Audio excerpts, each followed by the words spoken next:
Las últimas palabras del apóstol Pablo. Segunda de Timoteo, capítulo 4, versículos del 9 al 22.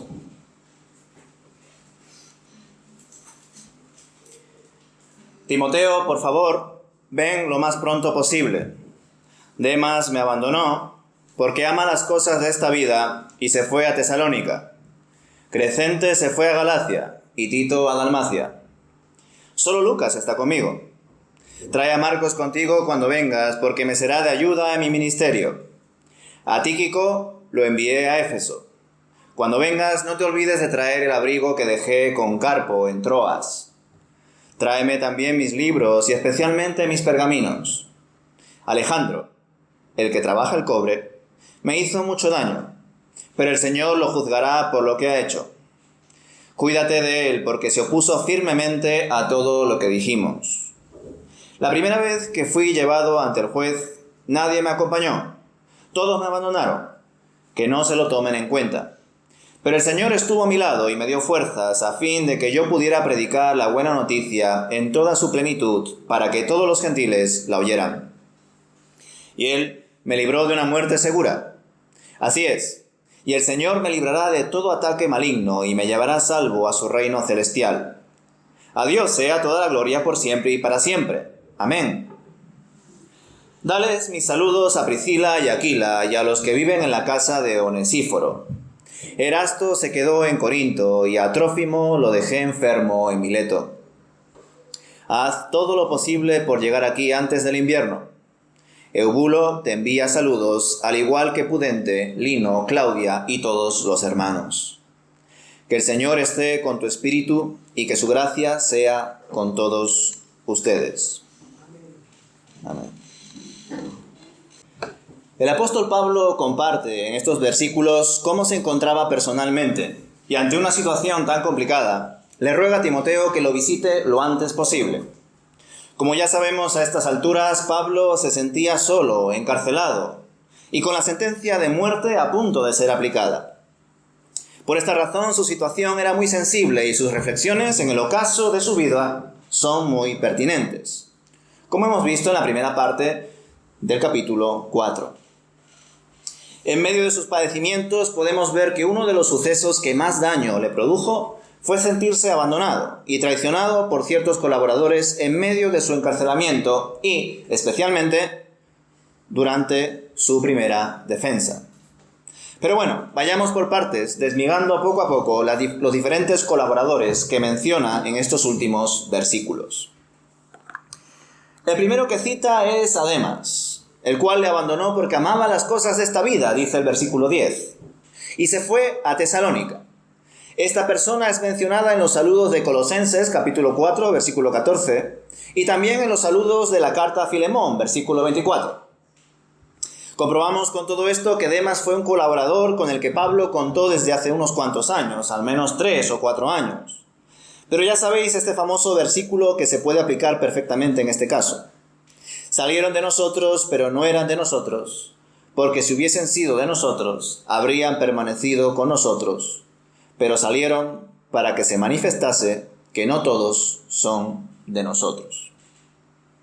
Ahora bien, hay otros colaboradores que no abandonaron su fe, aunque una lectura rápida podría dar la sensación de que sí, ya que acto seguido nombra a otras personas, a Crescente y a Tito, y dice que el primero se fue a Galacia y el segundo a Dalmacia.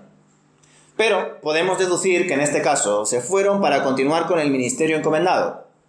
Ciertamente dejando solo al apóstol Pablo, pero en un principio con el fin de continuar sirviendo. De Crescente nada más sabemos salvo lo expuesto aquí mismo, pero a Tito sí le conocemos bien. No solo porque el apóstol Pablo le escribió unos años atrás una carta para que pueda servir adecuadamente en la isla de Creta, sino porque es mencionado en otros textos como 2 de Corintios capítulo 8, Gálatas 2, donde se nos da la información de que Tito era griego. En el siguiente versículo, en el 11, el apóstol nos muestra que Lucas, el médico, sí le acompañaba. De hecho, es el único que lo hace cuando escribe la segunda carta a Timoteo. Y ya sabemos que este Lucas es el que escribió uno de los 4 evangelios que hoy en día disponemos, y que además fue un gran compañero de Pablo durante una buena parte de sus viajes, pues es mencionado en otras cartas. Así que qué bueno ver que ante una situación tan difícil Pablo no estaba solo del todo, pero sí es cierto que estaba muy abandonado. Y además, aquí vemos otro dato muy interesante, que pudo reconciliarse con el joven Marcos, el sobrino de Bernabé, con el cual hace varios años se había enemistado. Pues este tal Marcos fue el que les abandonó a Pablo y a Bernabé durante su primer viaje misionero, nada más llegar a la región de Panfilia. Y fue una de las razones por las cuales Pablo y Bernabé se separaron antes de comenzar el segundo viaje misionero, ¿recordáis? Pablo decidió tomar como compañero de viaje a Silas y Bernabé escogió a Marcos y se fue con él a la isla de Chipre.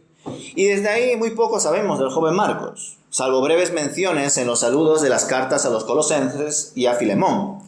Pero ahora, con esta declaración escrita de Pablo a Timoteo, vemos que no solo se reconcilió con Marcos, sino que también comprendió que Marcos era un siervo usado por Dios y que le sería de utilidad para la misión. Después, brevemente menciona Pablo en el versículo 12 que Tíquico fue enviado a Éfeso. Tíquico, según Hechos 20, versículo 4, era originario de Asia y parece que también tuvo una gran labor en Éfeso. Y colaboró como mensajero en Colosas. Por lo tanto, podemos deducir que los otros hermanos anteriormente mencionados, Crescente y Tito, fueron a Galacia y a Dalmacia respectivamente, porque Pablo también los envió, aunque eso le dejaría con menos apoyo.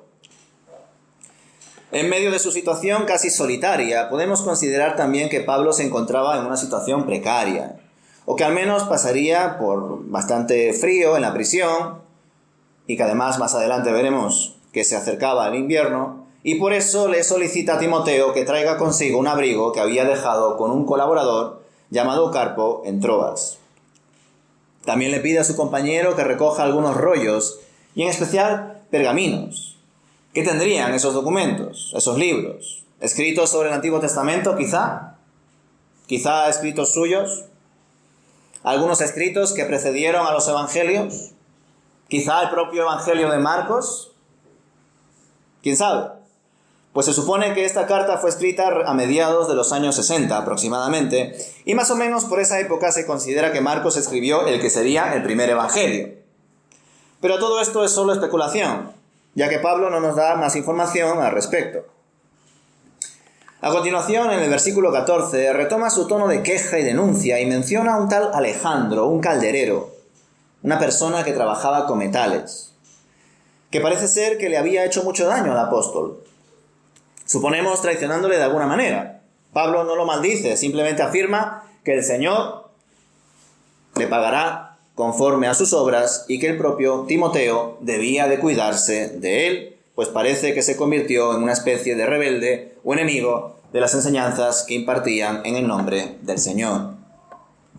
Desde luego, a la hora de leer estos versículos, te das cuenta de que en varias ocasiones las apariencias engañan, y que el propio Pablo, un siervo usado por Dios con sabiduría, poder y perseverancia, pudo ser engañado, o incluso dañado, por ciertos hombres que se hicieron pasar por hermanos, como es el caso de Demas y Alejandro, recientemente mencionados, y que no pudo discernirlo, no pudo prevenirlo.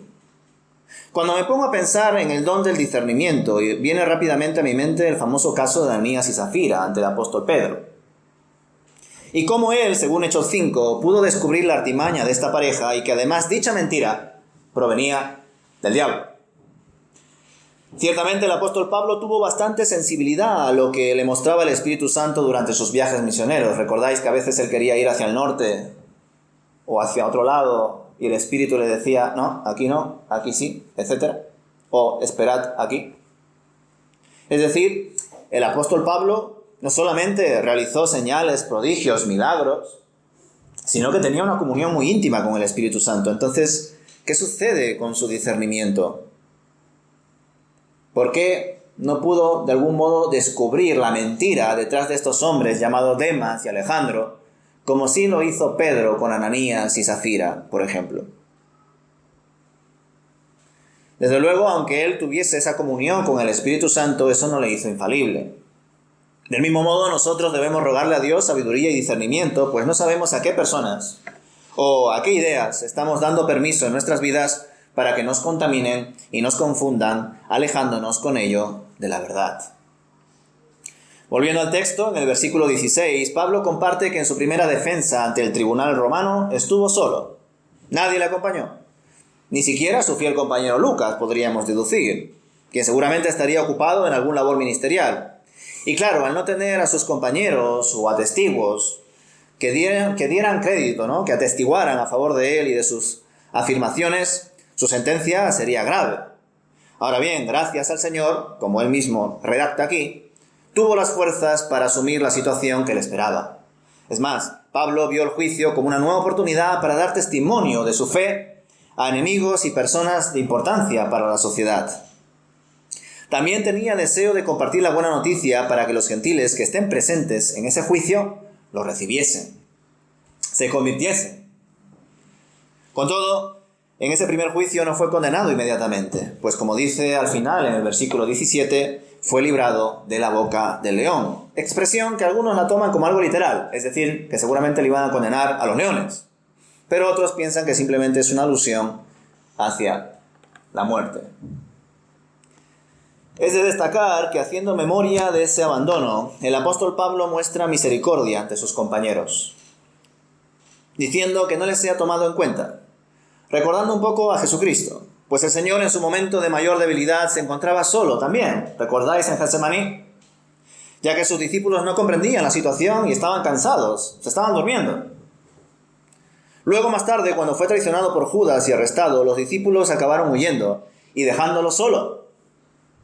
Ya conocéis la famosa frase que dijo antes Jesús: heriré al pastor y se dispersarán las ovejas.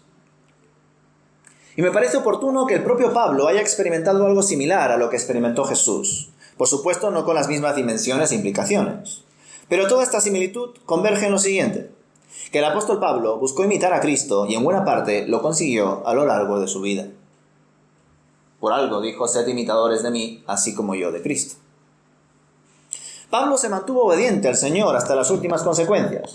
Estaba convencido de que el Señor le guardaría hasta el momento en el que se cumpliese su misión en la tierra, y que luego sería llevado a su presencia. Su vida había estado en la cuerda floja en diferentes ocasiones, y el Señor le acababa librando de todas ellas. ¿Por qué habría que dudar a estas alturas de la historia? Además, el apóstol ya sabía que dar testimonio en Roma era fundamental para la extensión del reino de Dios, y el Espíritu le había guiado hasta ese lugar. Así que, como termina en el versículo 18, toda la gloria es para el Señor, el que está al control de todas las cosas. Concluye Pablo su carta enviando saludos a Priscila y Aquila, buenos ayudantes que conoció en Corinto cuando compartían esa misma profesión, ¿verdad? Fabricar tiendas.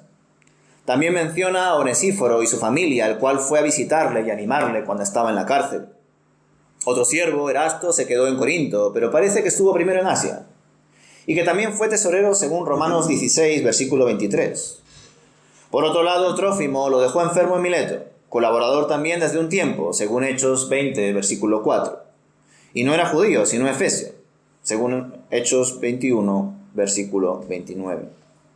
En el versículo 21 comprobamos que la necesidad por recuperar su abrigo era importante, pues independientemente de que ya pasase frío o no en la cárcel, ya se estaba acercando el invierno y el apóstol Pablo deseaba que su compañero Timoteo llegase antes de que eso sucediese. Acto seguido envía saludos de Eubulo, Pudente, Lino y Claudia y otros hermanos, los cuales pues no sabemos si son de Roma o han ido a visitarle puntualmente y les ha enviado saludos para Timoteo. Por último, concluye su carta deseando que el Espíritu del Señor esté sobre Timoteo y que la gracia del Señor Jesús esté con todos los hermanos de la Iglesia. Con esta bendición final, terminamos de exponer todos los escritos de Pablo, dando gracias a Dios por cuanto ha preservado su palabra con el paso de los siglos. Aun cuando varios de estos escritos no estaban dirigidos a toda una comunidad, al menos en primera instancia, sino que más bien eran cartas personales, como esta misma, a Timoteo, pero que desde luego fueron leídas más temprano que tarde en las comunidades cristianas afines, salvaguardando con ello este testimonio, este contenido. Pues bien, hermanos, reflexionemos en algunas ideas en base a estos versículos. Es evidente que Pablo, pese a dedicar su vida al Señor, pasó por muchas situaciones difíciles. Y digo pese, Porque ya sabéis que algunos creyentes piensan que por servir a Dios, Él automáticamente les va a bendecir con todo lo que le pidan. Y a no ser que lo que le pidan sea que se haga su voluntad, la voluntad de Dios, que se establezca su justicia, que se extienda su reino, dudo mucho que Dios nos conceda nuestras peticiones y se autosabotee con ello. Por consiguiente, nosotros no podemos esperar que por ser más creyentes todo nos va a salir mejor, pues no es así. El propio Jesús, siendo perfecto y obediente al Padre, pasó por momentos muy difíciles durante su ministerio, dando su propia vida por amor. ¿Cuánto más nosotros? Pues nosotros cometemos errores, cometemos pecados, y además llevamos varios años sirviendo al Señor, o al menos siendo hijos de Dios, es decir, tenemos más oportunidad, más tiempo para crecer en Él. Así que si lo estamos haciendo bien, si somos hijos de Dios, es normal que poco a poco generemos odio hacia nosotros. Porque el mundo odia a Dios y todo lo que Él representa a través de sus hijos. Ahora bien, ¿estamos realizando la labor que el Señor nos ha dispuesto? ¿Estamos asumiendo el costo que implica seguir a Jesús? Como digo, desgraciadamente varias personas piensan que ser cristiano solo es ir a la iglesia el domingo, leer un poco la Biblia, orar en algún momento del día y cosas de ese estilo. Y creen que con esas prácticas obtendrán bendición, que si hacen esas cosas todo les saldrá bien. Las peticiones de su corazón serán concedidas. Y no es así, menos aún si pedimos mal, para nuestros propios deleites, y no con un corazón en consonancia con la voluntad de Dios.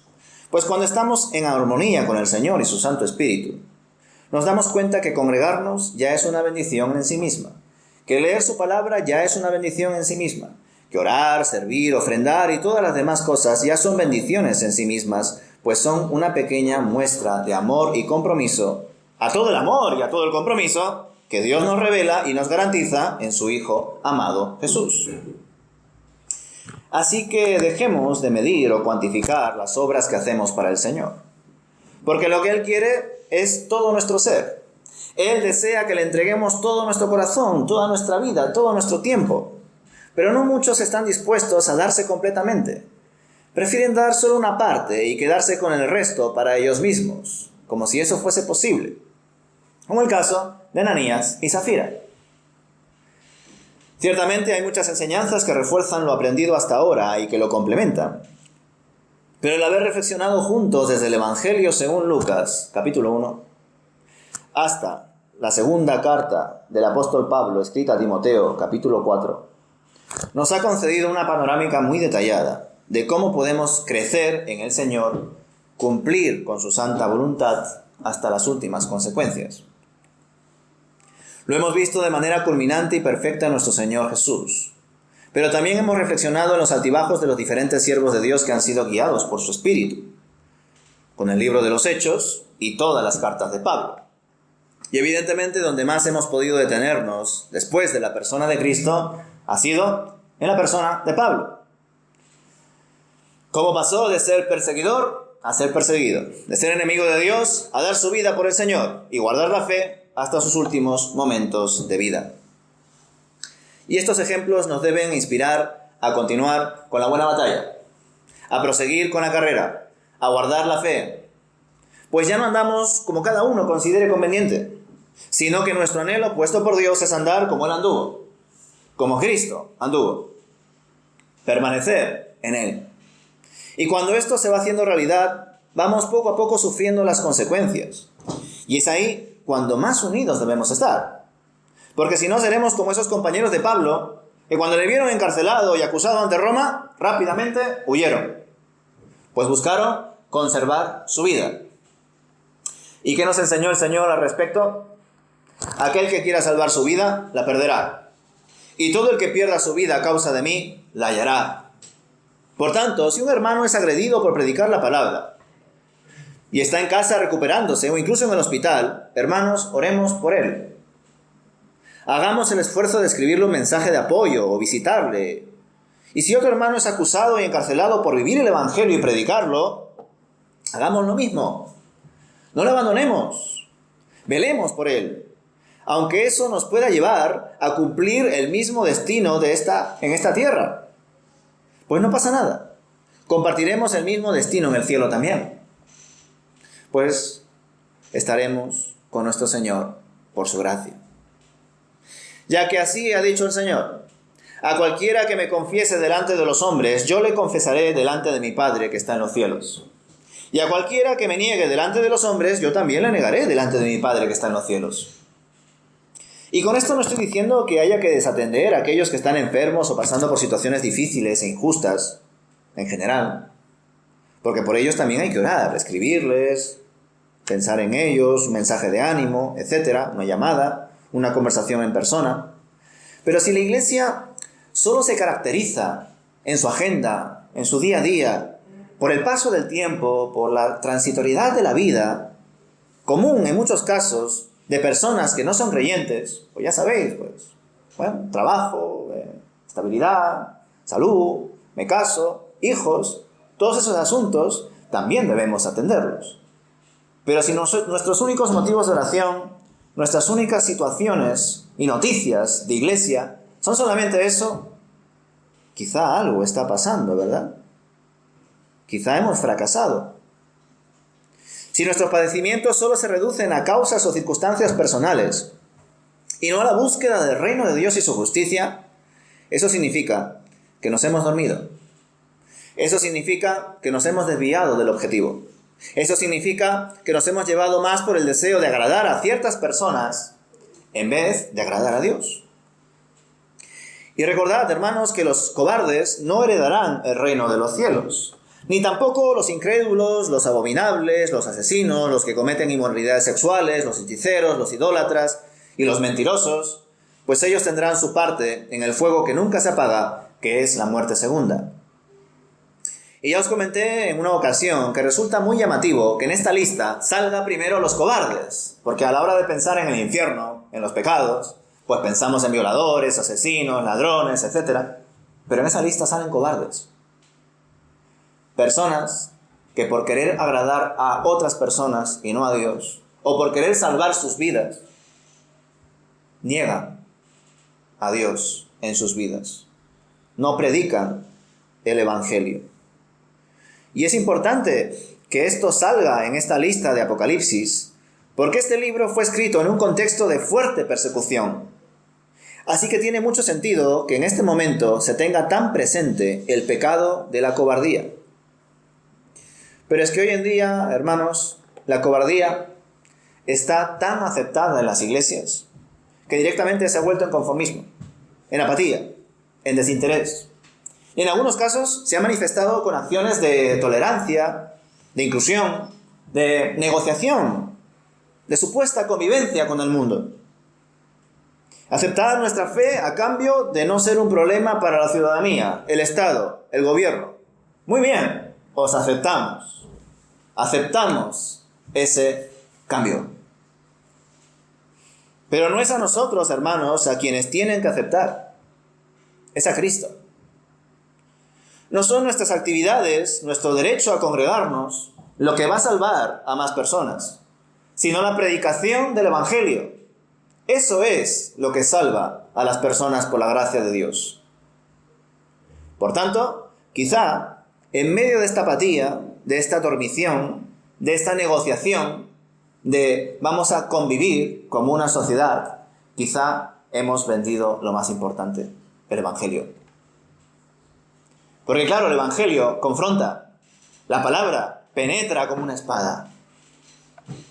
Hablar, guiados por el Señor, produce problemas.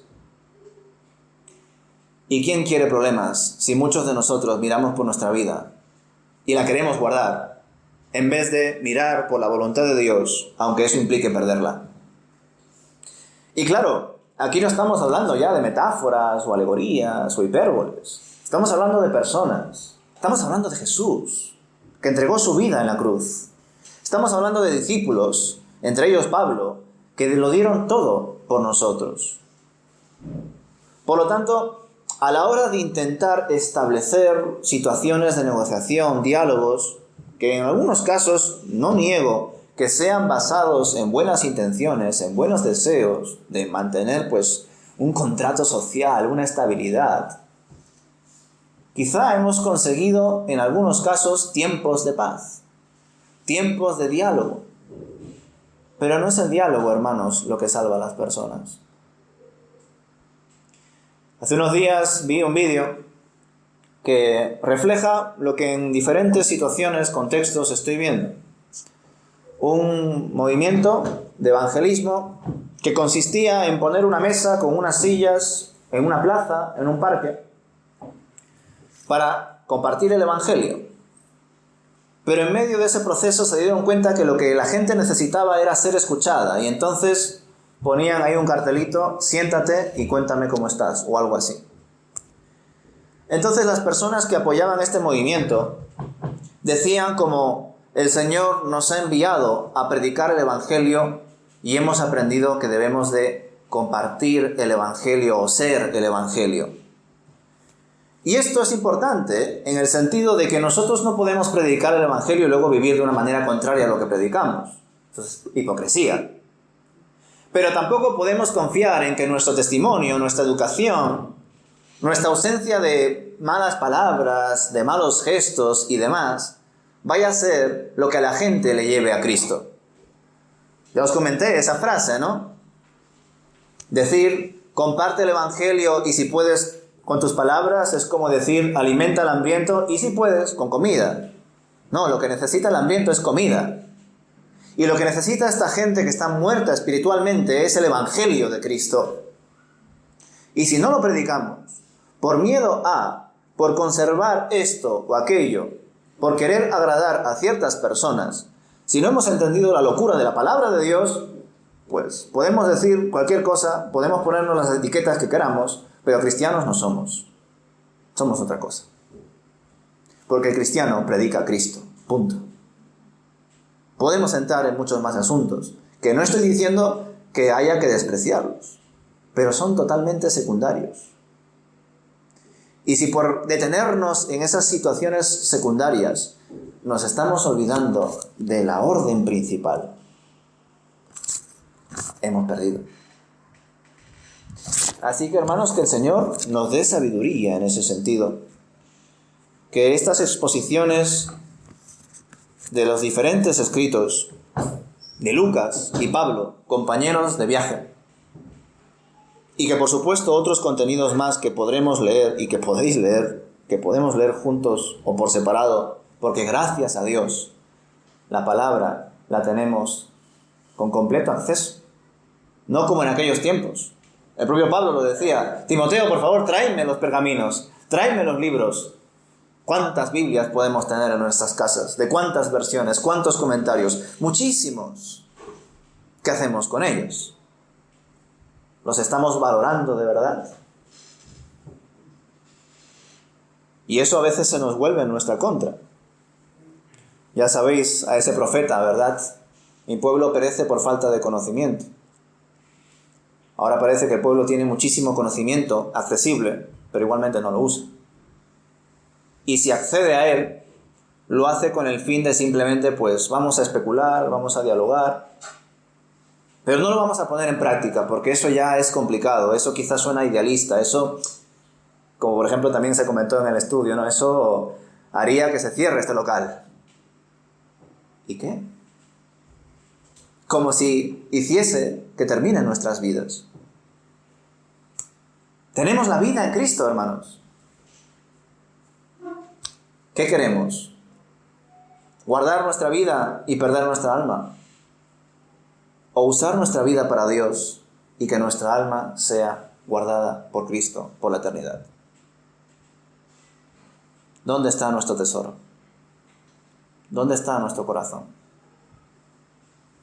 Pablo sabía dónde estaba. En Cristo Jesús. Y por él dio su vida. Y otros discípulos más. Ahora, pues hay un poco de todo.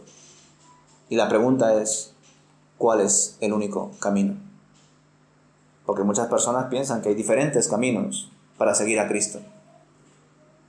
Pero sin embargo, el costo de seguir a Cristo creo que es darlo absolutamente todo. Todo nuestro ser. No dar una parte como Ananías y Zafira. No, Dios quiere todo. Todo nuestro ser, todo nuestro tiempo, toda nuestra vida. No solamente unas horas, un domingo, un devocional por la mañana, una oración por la noche. Dios lo quiere todo. Así que, ante esta realidad, hermanos, ante cómo Dios nos compunge, nos llama, nos toca la atención, pues que ojalá podamos compartir de su verdad, de su evangelio. Como digo, hermanos, no es a nosotros a quienes nos tienen que aceptar, es a Cristo. Y lo más profundo de su corazón, creer en Él, recibirle, arrepentirse, porque el reino de los cielos se está acercando. Eso es lo que necesitan muchas personas de este mundo, pero muchos han intercambiado la supuesta paz o comodidad de sus vidas a cambio de predicar la palabra de Dios y contribuir a la extensión del reino de Dios y su justicia. ¿Qué haremos entonces? ¿Continuamos con esta misma dinámica? ¿Qué nos está diciendo el Señor a través de su palabra? Pues que cada uno considere. Roguemos a Dios para que su Santo Espíritu nos abra los ojos y los oídos y podamos vivir conforme a su voluntad. Que el Señor os bendiga, hermanos. Amén.